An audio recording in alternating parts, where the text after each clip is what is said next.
جتنی بڑی چیز ہوتی ہے اس کی اس قدر اہمیت کے ساتھ حفاظت کی جاتی ہے۔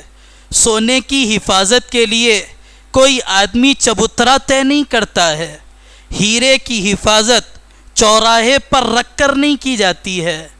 جتنی قیمتی چیز ہوتی ہے اتنا اسے تجوریوں میں چھپایا جاتا ہے۔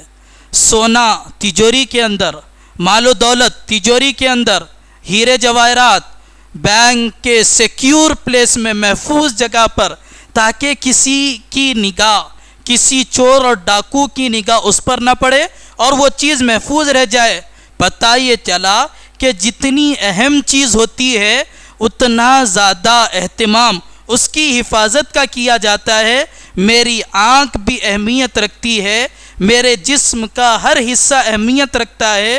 ان ساری چیزوں کے ساتھ سب سے زیادہ اہم ہمارا ایمان ہے۔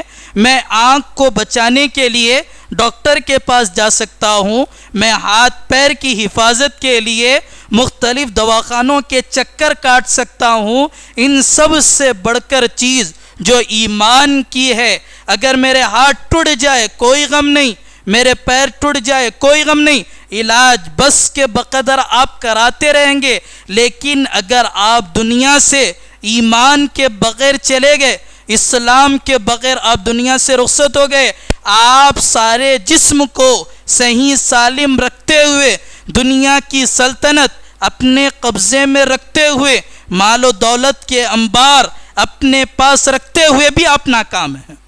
تو سب سے اہم چیز ہماری زندگی میں ایمان ہے۔ جیسے دنیا کی اہم چیزوں کے لیے میری کوششیں، کاوشیں، محنتیں، توجہات ہے، ایمان کی حفاظت کے لیے سوچنے کی ضرورت یہ ہے کہ میں کیسے اس کو بچا سکتا ہوں، کیسے اسے محفوظ رکھ کر دنیا سے جانے والا بن جاؤں گا۔ ایمان کا مل جانا یہ بھی کامیابی ہے، اس سے بڑی کامیابی ایمان کا بچا کر دنیا سے لے جانا ہے۔ وہ آگ گھر پر آتی ہے، وہ آگ جو جسم پر آتی ہے انسان اس کو گوارا نہیں کر سکتا ہے۔ وہ آگ جو ایمان پر آتی ہے وہ بے حس مسلمان ہے جو اس کو گوارا کر لیتا ہے۔ ہمیں ہر تکلیف برداشت ہے، اگر جسم کو تکلیف پہنچائی جاتی ہے ایمان کی حفاظت کے ساتھ ہم دفاع کی کوشش کریں گے، ہمارے جسم کو بھی تکلیف نہ پہنچے، لیکن جب ٹکراؤ ہو جائے گا جسم کو تکلیف پہنچانے کا اور ایمان کو دل سے چھین لیا جانے کا، ہم جسم کی تکلیف کو تو برداشت کر سکتے ہیں لیکن ایمان کے چھن جانے کو ہم ہرگز برداشت نہیں کر سکتے۔ یہی کہتی ہے تاریخ اور سیرت۔ آپ پڑھیے حضرت خباب رضی اللہ عنہ کے واقعے کو، آپ پڑھیے حضرت بلال رضی اللہ عنہ کے واقعے کو۔ ان لوگوں نے جسم پر آنے والے حالات کو گوارا کیا لیکن ایمان پر آنے والی آنچ کو وہ گوارا نہیں کر سکتے تھے۔ جسم کٹ رہا ہے، گل رہا ہے، گوارا ہے، لیکن ایمان کی کمی بھی انہیں گوارا نہیں تھی۔ آپ دیکھیے صحابہ کو وہ اپنے جسم کے سلسلے میں نہیں،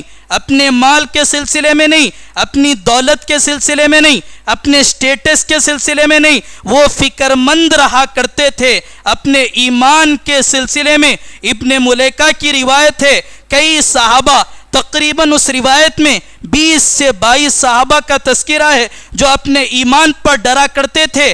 جمال الوجود بذكر الإله وتصفو الحياة بنور هداه، جمال الوجود بذكر الإله وتصفو الحياة بنور